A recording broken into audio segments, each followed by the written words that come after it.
लग्न समारंभातून सोन्याची पोत लंपास। कोरपाना येथील एका मंगल कार्यालयात असलेल्या लग्न समारंभातून चोरट्याने महिलेच्या गळ्यातील सोन्याची पोत लंपास केल्याची घटना शुक्रवारी दुपारी 1 वाजताच्या सुमारास घडली आहे।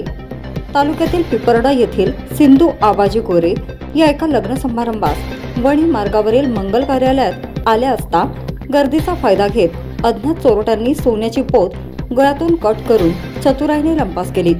ही सोन्याची पोत 4 तोळ्याची असल्याचे समजते। तिची अंदाजे किंमत 3 लाख रुपये आहे। या प्रकरणी कोरपाना पोलिसात तक्रार दाखल करण्यात आली आहे। पुढील तपास सुरू आहे। Wani news express bureau report.